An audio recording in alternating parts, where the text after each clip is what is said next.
ನಮಸ್ಕಾರ, ನನ್ನ ಹೆಸರು ರಾಧಾಕೃಷ್ಣ ಅಂತೇಳಿ. ಇಷ್ಟೊತ್ತು ನಮ್ಮ ವಿಡಿಯೋಗಳು ನೋಡಿದ್ರ ನೀವು. ಈಗಿದು ಜೀವಾಮೃತ ಕಬ್ಬುಗೆ ಹಾಕೋಕ್ಕಾಗಿ ಇಲ್ಲಿ ರೆಡಿ ಮಾಡಿದ್ವಿ. ಇಲ್ಲಿ ನೋಡಿ, ಇದು ಇಲ್ಲಿ ಒಂದು 10 ಕುಂಟೆ ಕಬ್ಬು ಹಾಕಿದ್ವಿ. ನಮಗೆ ಒಂದು 8 ರಿಂದ 9 ಟನ್ ಕಬ್ಬು ಆಗ್ತದೆ ಇಲ್ಲಿ. ಇದು ಈ 8 ಟನ್ ಕಬ್ಬು ನಮಗೆ ಜೋಪು ಭೂಮಿಯಲ್ಲಿ ಹಾಕಿದ್ದೀನಿ. ಓಕೆ. ಈ 8 ಟನ್ ಕಬ್ಬು ನಮಗೆ ಒಂದು 800 ಕಿಲೋ ಬೆಲ್ಲ ಆಗ್ತತೆ. ಈ 60 ಟನ್ ಬೆಳೆದು ನೀವು ತೆಗಿಯೋದು 1,30,000 1,20,000. ನಿಮ್ಮ ಖರ್ಚುಗಳಿದ್ರೆ ಅದರಲ್ಲಿ ನಿಮಗೆ ಬರೋದೆಲ್ಲ ಭಾಳ ಕಮ್ಮಿ. ನಿಮ್ಮ ಮನೆಗೆ ಸೇರೋದು ಒಂದು 40,000 50,000 ಸೇರ್ಬೋದು. ಇದರಲ್ಲಿ ನಾವು 80,000 ದುಡಿತೀವಿ ಈ 10 ಗುಂಟೆಯಲ್ಲಿ. 10 ಗುಂಟೆಯಲ್ಲಿ 8 ಟನ್ ಕಬ್ಬಿಂದ. 8 ಟನ್ ಕಬ್ಬಿಂದ 800 kg ಬೆಲ್ಲ ಮಾಡಿ. ಹೌದು. ನಾವೇನು ಮಾಡ್ತೀವಿ, 300 ಕಿಲೋ ನಮಗೆ ಇಟ್ಕೊಂತೀವಿ, 500 ಕಿಲೋ ಮಾರ್ತೀವಿ, 50,000 ದುಡ್ಡು ಆಯಿತು. ಓಕೆ. ಅಂದರೆ ಬೆಲ್ಲ ಒಂದು 100 ರೂಪಾಯಿ ಹಂಗೆ ಕೊಡ್ತೀರಾ? ಹೌದು, 100 ರೂಪಾಯಿ kg. ಓಕೆ. ಇದು ನಮ್ಮ ಭತ್ತ. ನೋಡಿ, ಈಗ ನೀವು ರಾಸಾಯನಿಕ ಆಗಿರೋ ಭತ್ತಕ್ಕೆ ನಮ್ಮ ಭತ್ತಕ್ಕೆ ಏನು ವ್ಯತ್ಯಾಸ ಇದೆ ಹೇಳಿ? ಅವ್ರವು 25 ಕ್ವಿಂಟಲ್ ಆಗ್ತೈತಿ ಅಂತಲೇ ಲೆಕ್ಕ ಇಟ್ಕೊ ನಾನು. ನನಗೊಂದು 15 ಕ್ವಿಂಟಲ್ ಆಗಿಲ್ಲ, ಏನು ಲಾಸ್ ಇದೆ ನೋಡಿ. ಎಷ್ಟು ಚೆನ್ನಾಗಿದೆ ನೋಡಿ ಭತ್ತ. ಓಕೆ. ಎಷ್ಟು ಖರ್ಚು ಮಾಡಿದ್ದೀರಾ ಇದುವರೆಗೂ ಇಲ್ಲಿಗೆ? ನಾವೇನು ಖರ್ಚು ಮಾಡಿದ್ವಿ? ಎಲ್ಲರಿಗೂ ಆಗೋ ಖರ್ಚು ನಾವು ಒಂದು 5 ಪೈಸೆ ನಾವು ರಾಸಾಯನಿಕ ಯೂಸ್ ಮಾಡಿಲ್ಲ. ನಾಟಿ ಮಾಡೋದು ಅದು ಖರ್ಚು ಎಲ್ಲರಿಗೂ ಆಗಂಗೆ ನಮಗೂ ಆಗ್ತದೆ. ಹೌದು. ನಾನೇನು ಹೇಳ್ತೀನಿ ಅಂದರೆ 25 ರಿಂದ 30,000 ರೂಪಾಯಿ ಎಲ್ಲರಿಗೂ ಖರ್ಚಾಗ್ತದೆ. ಲೇಬರು, ಟ್ಯಾಕ್ಟ್ರು, ಅದು ಇದು ಅನ್ಕಂತ. ನಮಗೆ ಒಂದು 25,000 ರೂಪಾಯಿ ಆಗಿದೆ. ಏನೇನಕ್ಕೆ? ಈ ಗ್ರೀನ್ ಮೆನ್ಯೂರು ಮಾಡಿ 2 ಸತಿ ನಾವು ರೋಟ್ರಿ ಮಾಡಿದ್ವಿ. ಆಮೇಲೆ ಭತ್ತದ ಒಟ್ಲು ಹಾಕಿದ್ವಾ, ಮತ್ತು ನಾಟಿ ಮಾಡಿದ್ವಾ. ನಾಟಿ ಮಾಡುವಾಗ ಒಂದು ಸತಿ ಟಿಲ್ಲರಲ್ಲಿ ನಾವು ಇದು ಮಾಡಿದ್ವಾ. ಇವೆಲ್ಲ ಖರ್ಚು ಲೆಕ್ಕ ಹಾಕಿದರೆ ನಾಟಿ ಮಾಡಿದ್ದು, ಕಳೆ ತೆಗೆದಿದ್ದು, ಈಗ ಕೊಯ್ಯೋದು ಎಲ್ಲ ಸೇರಿದರೆ ಒಂದು 20 ರಿಂದ 25,000 ರೂಪಾಯಿ ಖರ್ಚು. ಈಗ ನಮ್ಗೆ ಒಂದು 15 ಕ್ವಿಂಟಲ್ ಭತ್ತ ಆಗಲಿ. ಓಕೆ. ನಾನು 1 ಎಕರೆ ಮಾಡಿದ್ದೀನಿ ಇಲ್ಲಿ ಭತ್ತ. ಈ ನೋಡಿ, ಕಾಣೋದೆಲ್ಲ ನಮ್ಮದೇ. ಈ ಒಂದು 15 ಕ್ವಿಂಟಲ್ ಭತ್ತ ಆಗಿದರೆ, ಇಲ್ಲ 10 ಕ್ವಿಂಟಲ್ ಆಗಿದ್ರೆ ಅಂತಲೇ ಲೆಕ್ಕ ಹಾಕ. ನನಗೆ 8 ಕ್ವಿಂಟಾಲು ಅಕ್ಕಿ ಬರ್ತದೆ. 8 ಕ್ವಿಂಟಾಲ್ ಅಕ್ಕಿ ನಾನು ಕಿಲೋ 100 ರೂಪಾಯಿ ಅಂತ ಮಾರ್ತೇನೆ. ಓಕೆ. 80,000 ಅಲ್ಲೇ ಬಂತು. ಯಾಕೆ ನಾವು ರಾಸಾಯನಿಕ ಯೂಸ್ ಮಾಡೋಣ? ಮೊದಲು ಒಂದು ಮನುಷ್ಯ 1 ಕಿಲೋ ಅಕ್ಕಿ ಬೆಳಗ್ಗೆ ಸಾಯಂಕಾಲ ಸೇರಿ ತಿನ್ಕೊಂತ ಇದ್ದ. ಈಗ 1 ಕಿಲೋ ಅಕ್ಕಿ 10 ಜನ ತಿಂತಾರೆ. ಓಕೆ. ಯಾಕೆ ಅಷ್ಟೊಂದು ರಿಸ್ಕ್ ತಗೋಬೇಕು ನಾವು? ಮೊದಲು ಆ ಥರ ಕಷ್ಟ ಬೀಳ್ತಾ ಇದ್ವಿ. ಈಗೆಲ್ಲ ನಮಗೆ ಸುಖವಾಗಿ ಬೆಳೀತಾ ಇದ್ವಿ. ಯಾವುದು ನಾವು ಶರೀರಕ್ಕೆ ಕಷ್ಟ ಕೊಡ್ತಾ ಇಲ್ಲ. ಶರೀರಕ್ಕೆ ಕಷ್ಟ ಕೊಟ್ಟರೆ ಊಟ ಜಾಸ್ತಿ ತಿಂದ್ರೇನು ಏನಾಗಲ್ಲ. ಅದು ಕರಗಕ್ಕಾಗಿ ವಾಕಿಂಗ್ ಮಾಡ್ತಾ ಇದ್ವಿ. ಹೌದು. ಅಲ್ಲಿ ಮಾಡೋದು ಯಾಕಪ್ಪ, ಇಲ್ಲೇ ಮಾಡ್ಕೊಂಡು ನಾನು 1 ಗಂಟೆ ಹೊತ್ತು ಕೆಲಸ. ಇದರ ಸುತ್ತು ತಿರುಗಿದ್ರೆ ಆಯ್ತಲ್ವಾ? ಹೌದು. ಇದು ನೋಡ್ದಂಗೂ ಆಯಿತು, ನಮ್ಗೆ ವಾಕಿಂಗು ಆಯಿತು. ಹೌದು. ಈಗ ನನಗೆ 65 ವರ್ಷ. ನಾನು ಹೇಗಿದ್ದೀನಿ? ಆರೋಗ್ಯವಾಗಿದ್ದೀನಿ. ಅಲ್ಲ, ನಾವು ಒಂದು ಹುಡುಗ ನನ್ನ ಜೊತೆಯಲ್ಲೇ ಬರೋಕ್ಕಾಗಲ್ಲ, ನೋಡೋಕ್ಕಾಗಲ್ಲ. ಓಕೆ. ನೋಡಿ, ಕಬ್ಬು ಇನ್ನೇನು ಬೇಕು ಹೇಳಿ? ನಾವು ಮಿಕ್ಕಿದ್ದವರು ಹೆಂಗೆ ಮಾಡಿದ್ರು ಅನ್ನೋದಕ್ಕೆ ನಾನು ಹೇಳೋ ಬದಲು, ಈ ನೋಡಿ, ಇದರಲ್ಲಿ ಇದು ಯಾವುದಪ್ಪ ಇದೆ. ಇದು ಬರೋಸರಿಗೆ ಒಂದು ಕಬ್ಬು ಬಂದು 2 ರಿಂದ 3 ಕಿಲೋ ಬರ್ತದೆ. ಜಾಸ್ತಿ ನಾವು ದಸಿಗಳು ಬಂದರೆ ನಮ್ಗೆ ಇದೇನಾಗಲ್ಲ. ಇನ್ನೊಂದು, ನಾವು ಹಿಂಗೆ ಹಾಕೊಂಡ್ರೆ ಏನಾಗ್ತದೆ ಅಂದರೆ, ಇಷ್ಟೊಂದು ಗ್ಯಾಪ್ ಬಿಟ್ಟು ಹಾಕೊಂಡ್ರೆ ಯಾವ ಕಡ್ಡಿ ಬೇಕೋ ಆ ಕಡ್ಡಿನೇ ಕಟ್ ಮಾಡ್ಕೊಂಡು ಯಾವಾಗ ಬೇಕೋ ಆವಾಗ ಬೆಲ್ಲ ಮಾಡ್ಕೋಬೋದು. ಮಾಡೋ ಅವಶ್ಯಕತೆ ಇರುತ್ತೆ, ಅವಕಾಶ ಇರ್ತದೆ. ಹೌದು. ನಮಗೇನೋ 1 ಟನ್ ಸಾಕು, ಒಂದು 100 ಕಿಲೋ. ಹೌದು. ತಿಂಗಳಿಗೆ ಒಂದು 100 ಕಿಲೋ ಮಾಡ್ಕೊಳ್ಳೋಣ. ಎಲ್ಲಿ ಮಾಡಿಸ್ತೀರಾ ನೀವು ಬೆಲ್ಲ? ನಾವು ಇಲ್ಲಿ ಅಂಚಳ್ಳಿಯಲ್ಲಿ ಮಾಡಿಸ್ತೇನೆ. ಇದು ಯಾವ ವೆರೈಟಿ ಭತ್ತ? ಇದು ಸಿದ್ದು ಸಣ್ಣ. ಹಾಂ, ಆ್ಯಕ್ಚುಲಿ ನಮ್ಮ ಶಿವಳ್ಳಿ ಬೋರೇಗೌಡರು ಅಂತ ಇದ್ದಾರಲ್ವಾ, ಅವರು ಸೃಷ್ಟಿ ಮಾಡಿರೋದು. ಅವ್ರ ಹತ್ರನೇ ಬೀಜ ತಂದು ಹಾಕಿದ್ದೀನಿ. ಓಕೆ. ಇದೇ ಫಸ್ಟ್ ಟೈಮ್ ಹಾಕಿದ್ದ ಇಲ್ಲ ಮೊದಲು ಹಾಕಿದ್ರ? ಇಲ್ಲ, ಮೊದಲು ನಾನು ಸಿದ್ಧ ಸಣ್ಣ ಹಾಕಿಲ್ಲ, ಈ ವರ್ಷನೇ ಹಾಕಿದ್ದೀನಿ. ಹೋದ ವರ್ಷದಲ್ಲಿ ಇದು ರಾಜಮುಡಿನೂ ಸೂಪರಮ್ಮನ ಹಾಕಿದ್ದೀನಿ. ಓಕೆ. ಓಕೆ. ಅದರಲ್ಲಿ 20 ಚೀಲ ನನಗೆ ಭತ್ತ ಆಗಿದೆ. ಇದೆಲ್ಲ ಎಲ್ಲಿ ಮಾರಾಟ ಮಾಡ್ತೀರಾ ನೀವು? ನಮ್ಮ ಮನೆಯಲ್ಲೇ ಮಾರಾಟ. ನಾವು ಯಾವುದು ಹೊರಗಡೆ ತಗೊಂಡೋಗಿ ಮಾರಾಟ ಮಾಡಲ್ಲ. ಓಕೆ. ಎಲ್ಲ ನಮ್ಮ ಮನೆ ಹತ್ರನೇ ಆಗ್ತದೆ. ಮನುಷ್ಯಗಿನ್ನೇನು ಬೇಕಾಗಿಲ್ಲಮ್ಮ. ಇನ್ನೇನು ಸರ್, ಇದು ಜೋಬ್ ಭೂಮಿನಲ್ಲಿ ಈ ಥರ ಕಬ್ಬು ಬಂದಿದೆ ಅಂದರೆ ನಮ್ಗೆ ಇನ್ನೇನು ಬೇಕು ಹೇಳಿ? ಇಲ್ಲಿ ತರಕಾರಿ ಹಾಕೋಬೋದಲ್ಲ ಮಧ್ಯದಲ್ಲಿ? ಸರ್, ಇದ್ರ ಮಧ್ಯದಲ್ಲೆಲ್ಲ ಈಗ ತೆಗೆದ್ಬಿಟ್ಟು ಮಲ್ಸ್ ಮಾಡಿರೋದೆಲ್ಲ ತೆಗೆದು ಅದಕ್ಕೆ ಹಾಕಿದ್ವಲ್ವಾ, ಈಗ ಏನು ಮಾಡ್ತೀನಿ ಅಂದರೆ ಅಲ್ಲೊಂದು ಬಾಳೆ ಉಣಬೇಕು ಅಂತಿದ್ದೀನಿ ಇದಕ್ಕೆ. ಓಕೆ. ನನ್ನ ಐಡಿಯಾ ಅದು. ಅಲ್ಲೊಂದು ಒಂದು 6 ಗಿಡ ಲೈನ್ಗೆ, ಈ 10 ಗುಂಟೆನಲ್ಲಿ ಒಂದು 30 ಗಿಡ ನನಗೆ ಬಾಳೆ ಹಾಕೊಂಡ್ರೆ ಅದು ಅಡಿಷನಲ್ ಅಮೌಂಟ್ ಅಲ್ವಾ? ಹೌದು ಹೌದು. ಮತ್ತೆ ಜಾಗನ ಯುಟಿಲೈಸ್ ಮಾಡ್ಕೊಂಡಂಗಾಗತ್ತೆ. ಇಲ್ಲ, ದ್ವಿದಳ ಬೀಜಗಳು ಸಲ್ತೀವಿ. ನೀವು ನೋಡಿ, ಈಗ ಅಲ್ಲಿಗೆ ಇಲ್ಲಿಗೆ ವ್ಯತ್ಯಾಸ ನೋಡಿ, ಭೂಮಿ ನೋಡಿ ಹಂಗಿದೆ. ಹೌದು. ಎರೆಹುಳುಗಳು ಹೆಂಗ ಬಂದಾವ ನೋಡಿ. ಹೌದು ಹೌದು ಹೌದು. ಅವೆಲ್ಲ ಎರೆಹುಳುಗಳಿಕ್ಕಿ. ಕರೆಕ್ಟ್. ನಮ್ಗೆ ಇನ್ನೇನು ಬೇಕು ಹೇಳಿ? ರಾಸಾಯನಿಕ ಯಾಕೆ ಹಾಕೋಣ? ಹೌದು. ಜನಗಳು ಹೇಳ್ತಾರೆ ನಾವು ಅದರಲ್ಲಿ ಅಷ್ಟು ಸಂಪಾದನೆ ಮಾಡ್ತೀವಿ, ಇದರಲ್ಲಿ ಇಷ್ಟು ಸಂಪಾದನೆ ಮಾಡ್ತೀವಿ ಅಂತ. ನಾನು ಸಂಪಾದನೆ ಬಗ್ಗೆ ಹೇಳಲ್ಲ. ಮೊದಲು ನಮ್ಮ ಆರೋಗ್ಯದ ಜೊತೆ ಸಂಪಾದನೆನೂ ಇದೆ. ಸಂಪಾದನೆ ಇಲ್ಲ ಅನ್ನೋದಲ್ಲ ನಾನು ಹೇಳೋದು. ಮೊದಲು ನಮ್ಮ ಆರೋಗ್ಯ, ನಮ್ಮ ಮಕ್ಕಳ ಆರೋಗ್ಯ. ಅವರು 100 ವರ್ಷ ಬದುಕಬೇಕು ಅಂತ ನಾವು ಇದು ಮಾಡ್ತಾ ಇರೋದು. ನಾವೆಂಗೋ ತಪ್ಪು ಮಾಡಿ ಮಕ್ಕಳನ್ನ ಹೆಂಗೆಂಗೋ ಬೆಳೆಸಿದೀವಿ.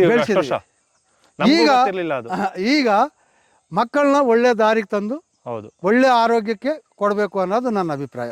ಇಲ್ಲಿ ನಾವು ಮಣ್ಣಿನ ಆರೋಗ್ಯನೂ ಕೂಡ ಕಾಪಾಡ್ತಾ ನಮ್ಮ ಆರೋಗ್ಯನೂ ಕೂಡ ಕಾಪಾಡ್ಕೊಂತ ಇದೀವಿ. ಅಸಲು ಮಣ್ಣಿಲ್ಲ ಅಂದ್ರೆ ನಾವು ಪ್ರಕೃತಿನೇ ಇಲ್ವಲ್ಲ. ಎಲ್ಲಿರುತ್ತೆ? ಹೌದು, ಮಣ್ಣಿಲ್ಲ ಅಂದ್ರೆ ಪ್ರಕೃತಿನೇ ಇಲ್ಲ. ನಾವೆಲ್ಲ ಮಣ್ಣಿನ ಆರೋಗ್ಯ ಕಳಿತಾ ನಮ್ಮ ಆರೋಗ್ಯನೂ ಕಳ್ಕೊಂತ ಇದೀವಿ. ಸರ್, ಮೊದಲು ಜನಗಳಿಗೆ ಆಹಾರ ಸಾಕಾಗಿಲ್ಲ ಅಂತ ಹೇಳ್ಬಿಟ್ಟು ಅವಾಗ ಅದು ಮಾಡಿದ್ದಾರೆ. ಯಾವುದು? ಈ ರಾಸಾಯನಿಕಗಳಿಂದ ವ್ಯವಸಾಯ ಮಾಡೋದು ಶುರು ಮಾಡಿದ್ದಾರೆ. ಹೌದೌದೌದು. ಅವ್ರ ಲೆಕ್ಕದಲ್ಲಿ ಹೇಳಿದ ಪ್ರಕಾರ ಹಾಕಿದ್ರೆ ಭೂಮಿ ಇಷ್ಟೊಂದು ಕೆಟ್ಟು ಹೋಗ್ತಾ ಇರಲಿಲ್ಲ. ನಾವೇನು ಮಾಡಿದ್ವಿ ಆವಾಗ, ಹಸುಗಳ ಗೊಬ್ಬರದ ಜೊತೆಗೆ ಇದು 5%, 10%, ಒಂದು 20 ಕಿಲೋ 10 ಕಿಲೋ ಹಾಕಿ ಅಂತ ಅವ್ರು ಹೇಳಿರೋದು. ನಾವೇನು ಮಾಡಿದ್ವಿ, ಹಸುಗಳು ಗೊಬ್ಬರನೇ ಹಾಕೋದು ಬಂದ್ ಮಾಡಿದ್ವಿ, ಬರೀ ಅದೇ ಹಾಕೋದು ಶುರು ಮಾಡಿದ್ವಿ. ಹಸುಗಳು ಇರೋರ ಮನೇಲೂ ಕೂಡ ತಿಪ್ಪೆನ ಯಾರಿಗೋ ಸೇಲ್ ಮಾಡ್ತಾರೆ. ಈಗ ಸೇಲ್ ಮಾಡ್ಬಿಟ್ಟು ಕೆಮಿಕಲ್ ತಂದಾಕ್ತಾರೆ. ಅವ್ರು ಸಿಟಿಯವ್ರು ಬಂದು ಇಲ್ಲಿ 2,000 ಕೊಡೋದು ಅವ್ರು 10,000 ಕೊಡ್ತಾರಲ್ಲ ಅಂತ ಮಾರಿಬಿಡ್ತಾರೆ. ಅವ್ರು 10,000 ನೋಡ್ತಾರೆ, ಆದರೆ ಅವ್ರ ಆರೋಗ್ಯ ಎಷ್ಟು ಕೆಟ್ಟು ಹೋಗ್ತದೆ ಅಂತ ನೋಡಲ್ಲ. 50,000 ಹಾಸ್ಪಿಟ್ಲಿಗೆ ಇರ್ತಾರೆ. ಕರೆಕ್ಟ್. ಈಗ ಇಷ್ಟೊಂದು ದಸಿ ಇದಾವಲ್ವಾ, ಈಗ ಈ ಕಬ್ಬು ನಾವು ಕಟ್ ಮಾಡ್ಕೊಂತೀವಿ, ಅದು ಬರ್ತತೆ, ಹಿಂಗೆ ಬರ್ತಾನೆ ಇರ್ತಾವ ಅವನು. ಹೌದು ಹೌದು. ಇದು ಎಷ್ಟು ವರ್ಷದ್ದು ಕಬ್ಬು? ಇಲ್ಲ ಸರ್, ಈಗ ರೀಸೆಂಟ್ ಒಂದು 2.5 ತಿಂಗಳಿಂದ 3 ತಿಂಗಳು ಅನ್ಕೊಳ್ಳಿ. ಅಂದ್ರೆ ಇದನ್ನ ನೀವು ಬಿಡ್ಬೋದಲ್ಲ? ಕೋಳೆಗಳು ಎಷ್ಟು ಕೋಳೆ ಬಿಟ್ಟಿದ್ದೀರಾ? ಇನ್ನು ಮುಂದೆ ಬಿಡ್ತೀರಾ? ಇಲ್ಲಿ ಮುಂದೆ ಬರ್ತತೆ. ಈಗ ನಾವು ಯಾವುದು ಇದು ಮಾಡಲ್ಲ. 20 ವರ್ಷ ಇರಬೇಕಿದು. 20 ವರ್ಷ ಇರಬೇಕು. ಆ್ಯಕ್ಚುಲಿ ಏನಂದರೆ, ನಾವು ನಾಟಿ ಕಬ್ಬು ಹಾಕಿದ್ರಿ ಇಲ್ಲಿ ಮೊದಲು. ಕೆಂಪು ಕಬ್ಬು ಹಾಕಿದ್ದೀನಿ. ಅದು ಹಾಕಿದಾಗ ಎಕರೆಗೆ 32 ಟನ್ ಆಯಿತು. ಓಕೆ. ಈ ಜೋಬ್ ಭೂಮಿಯಲ್ಲಿ ಅದು ಮೇಲಕ್ಕೆ ಬರ್ತಾ ಇಲ್ಲ. ಅದು ಒಳ್ಳೆ ಮೇಲ್ಗಡೆ ಭೂಮಿಗೆ ಹಾಕ್ಬೇಕಾಗಿರೋದು. ಅದಕ್ಕೇನು ಮಾಡಿದ್ದೀನಿ ಅಂದರೆ, ಹೈಬ್ರಿಡ್ ತಳಿ ನಮ್ಮ ಮಂಡ್ಯ VC ಫಾರ್ಮ್ದು 517 ಹಾಕಿದ್ದೀನಿ. ಇದನ್ನ ಹಿಂಗೆ ಬಿಡ್ತೀರಾ? ಇದು ಹಿಂಗೆ ಇರ್ತದೆ ನಮಗೆ. ಈಗ ಇದು ನೋಡಿ ಸರ್, ಇದರಲ್ಲಿ ಇದು ತಗೊಂತೀನಿ, ನಮ್ಮ ಹೈಟ್ ಬಂದ ಮೇಲೆ ನಮಗೆ ಸೈಜ್ ಬರ್ತದೆ. ಅವಾಗ ಆ ಪಕ್ಕವ 2 ಸೈಜ್ ಆಗ್ತವೆ. ನಾವು ಕೊಡ್ತಾ ಇರ್ತೀವಿ. ಈ ಕಳೆ ಕೀಳ್ತೀವ ಯಾವಾಗಾರೆ ಅಲ್ಲೇ ಹಾಕ್ತೀವಿ. ಗುದ್ಲಿನಲ್ಲಿ ಹಿಂಗೆ ಮೇಲೆ ಕೆತ್ತು ಬಿಡೋದು, ಅಲ್ಲೇ ಹಾಕೋದು. ಇದಕ್ಕೆಲ್ಲ ಏನು ಮಾಡ್ತೀವಿ ಅಂದರೆ, ಬೀಜ ಸಲ್ಲಿ ಬಿಡ್ತೀವಿ. ಈಗ ಪಂಜ ಬರ್ತವೆ, ಪಂಜದಲ್ಲಿ ಹಿಂಗೆ ಅಂದ್ಬಿಡ್ತೀವಿ, ಬೀಜ ಮುಚ್ಕೊಂಡು ಹಾಕಿ. ಹೌದು. ಮೊಳಕೆ ಬರ್ತವೆ. ಈ ಮಳೆಗಾಲ 3 ತಿಂಗಳು ಮಳೆ ಪ್ಲಸ್ ಕಾಲುವೆಯಿಂದ ಇದೆಲ್ಲ ನೀರು ಜೋಪಾಗಿ ನಿಂತಿರ್ತತೆ. ಎಂಥ ಜಲದಲ್ಲಿ ನಾವು ಬೆಲ್ಲ ಬೆಳೀತಾ ಇದ್ದೀವಿ, ಕಬ್ಬು ಬೆಳೀತಾ ಇದ್ವಿ. ಓಕೆ. ಇಲ್ಲಿಗೆ ನೀವು ಘನಜೀವಾಮೃತ, ಜೀವಾಮೃತ ಇವೇ, ಬೇರೆ ಏನು ಕೊಡಲ್ಲ. ಎಲ್ಲ ಬಳಸ್ಕೊಂಡು OWDC. ಇಲ್ಲಿ ನೋಡಿ, ಮೊನ್ನೆ ಕುರಿ ಗೊಬ್ಬರ ಇತ್ತು, ಇಲ್ಲೆಲ್ಲ ಕುರಿ ಗೊಬ್ಬರ ಹಾಕಿದೀವಿ ನೋಡಿ. ನೋಡಿ. ಓಕೆ. ಏನಿಲ್ಲಮ್ಮ, ದೇವರು ಪ್ರಕೃತಿನ ಉಳಿಸಂಗೆ ನಮಗೆ ಈ ದಾರಿ ತೋರಿಸೋನೆ. ಹೌದು. ಈ ದಾರಿಯಲ್ಲಿ ನಾವು ಹೋಗ್ತಾ ಇದ್ವಿ. 10 ಜನ ನಮ್ಮ ದಾರಿಗೆ ಬರಲಿ ಅಂತ ಹೇಳ್ಬಿಟ್ಟು ನಾನು 10 ಜನಕ್ಕೆ ಹೇಳ್ತಾ ಇರ್ತೀನಿ. ಅದರಲ್ಲಿ ಎಷ್ಟು ಜನ ಬರ್ತಾರೋ ಅವ್ರಿಗೆ ಸಂಬಂಧಪಟ್ಟಿದ್ದು. ಸರ್, ಹಂಗೆ ಅಲ್ಲಿ ಪಕ್ಕದಲ್ಲಿ ಗುಂಪು ಬಾಳೆ ಹಾಕೊಂಡಿದ್ದೀನಿ ಮೇಲ್ಗಡೆ, ಅದು ತೋರಿಸ್ತೀನಿ ನಡೀರಿ. ಇದು ಗುಂಪು ಬಾಳೆ. ಇದರಲ್ಲಿ ನೀರು ಕೊಡಲ್ಲ, ಏನು ಹಾಕಲ್ಲ. ಓಕೆ. ನಾವು ಎಳ್ನೀರಿಗೆ ನೋಡಿ ಮೇಲ್ಗಡೆ ಎಷ್ಟು ಚೆನ್ನಾಗಿ ಬಂದಿದ್ದಾವೆ, ಗಿಡಗಳು ಎಷ್ಟು ಸಮೃದ್ಧಿ ಆಗಿದಾವೆ ನೋಡಿ.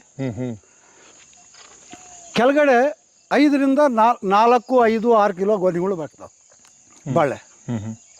ಇಷ್ಟೊಂದು ಸಿಹಿ ಇರ್ತತೆ ಅಂದರೆ ಒಂದು ಗೊನೆ ನಾವು ಮಾರಲ್ಲ. ಇದು ಮನೆ ಬಂದ ತಿನ್ನೋಕ್ಕೆ, ಮನೆ ಬಂದಿರೋರು ಕೊಡೋಕ್ಕೆ ಇದನ್ನೇ ಯೂಸ್ ಮಾಡ್ತೀವಿ. ಓಕೆ.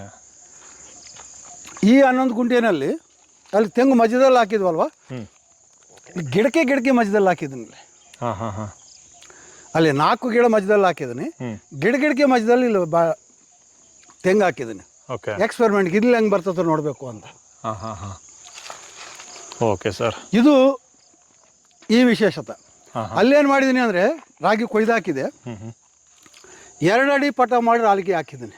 2 ಅಡಿಗೆ ಒಂದು, ಮಧ್ಯದಲ್ಲಿ ಹೆಸರೆಕಾಳು, ಕಡಲೆ ಬೀಜ, ಮನೆಗೆ ಆಗೋವೆಲ್ಲ ಸಾಸಿವೆ ಇವೆಲ್ಲ ಆಡ್ಕೊಂಡಿದ್ದೀವಿ. ಈ ವರ್ಷ ನಮ್ಮ ಮನೆಗೆ ಆಗೋಷ್ಟು ಎಲ್ಲ ಸಿಕ್ಕಿದೆ. ಎಲ್ಲ ಬೀಜಗಳು ಸಿಕ್ಕವೆ. ಉದ್ದಿನ ಬೀಜ, ಹೆಸರು ಬೀಜ, ತೆಂಗಿನಕಾಳು ನಾನು ಇಟ್ಟು ಇದಕ್ಕೆ ಹಾಕ್ತೀನಿ ಜೀವಾಮೃತಕ್ಕೆ. ಓಕೆ. ಆಮೇಲೆ ಕಡಲೆಕಾಯಿ ತಿನ್ನೋಕ್ಕೆ. ನಮಗಿನ್ನೂ ನೆವಳು ಜಾಸ್ತಿ. ನೆವಳು ಜಾಸ್ತಿ ಆಗಿರೋದ್ರೆ ಅರ್ಧ ಅವು ತಿನ್ಕೊಂಬಿಟ್ಟವೆ. ರಾಗಿ 1 ಎಕರೆಗೆ 10 ಕ್ವಿಂಟಾಲ್ ಆಯಿತು ಇವೆಲ್ಲ ಬೆಳ್ಕೊಂಡು. ಇನ್ನೇನು ಬೇಕು? ಅಲ್ಲ, ನಾನು ರೈತರಿಗಾಗಿ ತೋರಿಸ್ಬೇಕು ಅಂತ ಮಾಡಿದೆ.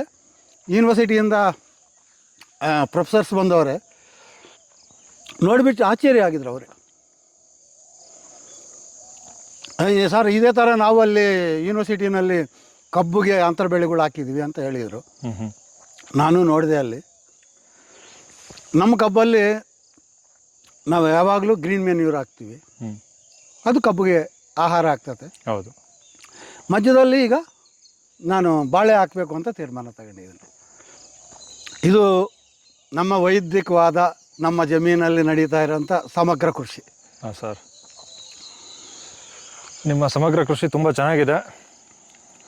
ಇನ್ನೂ ಒಂದಷ್ಟು ಜನ ರೈತರಿಗೆ ನೀವು ಹೇಳ್ತೀರಾ? ವರ್ಷನೂ ಕೂಡ ಅದಕ್ಕೋಸ್ಕರನೇ 1 ಲಕ್ಷ ಮೀಸಲಿಟ್ಟಿದ್ದೀರಾ? ಖಂಡಿತವಾಗಲಮ್ಮ. ಅದು ನನ್ನ ಅಭಿಪ್ರಾಯ ಏನಂದರೆ, ಒಂದು 500ರಿಂದ 1000 ಜನ ನಾವು ಸೇರಿಸಿದ್ರೆ ಅದರಲ್ಲಿ ಕನಿಷ್ಠ 2% ನಮಗಾಗಿದ್ರೆ ವರ್ಷಕ್ಕೆ 20 ಜನ ರೈತರು ಬರ್ತಾರೆ. ಓಕೆ. ಒಬ್ಬೊಬ್ಬರಿಂದ ಒಬ್ಬರು ಇಬ್ಬರು ತಯಾರಾದ್ರೇನು 100 ಜನ ವ್ಯವಸಾಯಸ್ಥರು ಆಗ್ತಾರೆ ಅಂತ ನನ್ನ ಅಭಿಪ್ರಾಯ. Okay sir. ನಾನು ಒಂದು ಹೇಳಿ ನಂದು ಕ್ಲೋಸ್ ಮಾಡ್ತೀನಿ ಅಮ್ಮ ನನ್ನ ವಿಡಿಯೋ.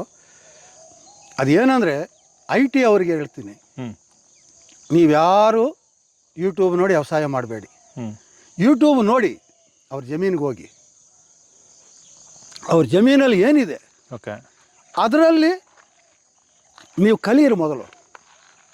ಅದರಲ್ಲಿ ಲಾಭ ಬಂದಿದೆ ಲಾಸ್ ಬಂದಿದೆ ನೀವು ಹೋಗಿ ನೋಡಿದ ತಕ್ಷಣ ನಿಮಗೆ ಕಾಣ್ತತೆ. ಅವರು ಒಳ್ಳೆ ಬೆಳೆ ಇರೋ ಗಿಡ ತೋರಿಸ್ತಾರೆ, ಹಂಗೆ ತೋರ್ಸೋಕೆ ಹೋಗಬಾರ್ದು.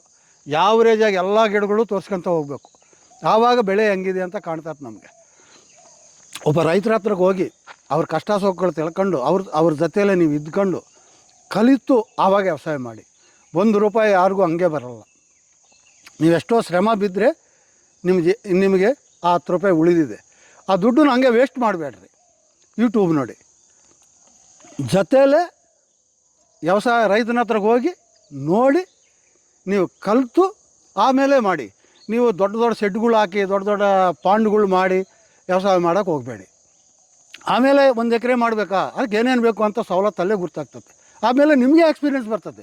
ನೀವು ನನ್ನಂಥವ್ರನ್ನ 10 ಜನ ರೆಡಿ ಮಾಡ್ತೀರಾ ನೀವು. ನನ್ನ ಅಭಿಪ್ರಾಯ ನಾನು ಹೇಳಿದ್ದೀನಿ, ದುಡ್ಡು ಯಾರಿಗೂ ಹಂಗೆ ಬರಲ್ಲ. ಹೌದು, ಕಷ್ಟ ಬಿದ್ರೇ ಬರೋದು. ಅದಕ್ಕೆ ದುಡ್ಡು ವೇಸ್ಟ್ ಮಾಡ್ಕೋಬೇಡಿ, ನೀವು ರೈತರ ಮನೆಗೆ ಹೋಗಿ. Thank you sir. ಇಲ್ಲಿಗೆ ನಾನು ನನ್ನ ತೋಟದ ಬಗ್ಗೆ ಹೇಳಿದ್ದೆಲ್ಲ ನಿಲ್ಲಿಸ್ತೀನಮ್ಮ. ನಮ್ಮ ವ್ಯವಸಾಯದ ಬಗ್ಗೆ ನೋಡಿದ್ರೆ ನೀವೆಲ್ಲ. Thank you. ನಮ್ದೇನಾರ ತಪ್ಪೇನಾರ ಮಾತುಗಳಲ್ಲಿ ಅನಿಸಿದರೆ ಕ್ಷಮಿಸಿರಿ. ಏನಿಲ್ಲ sir. Thank you sir. Thank you.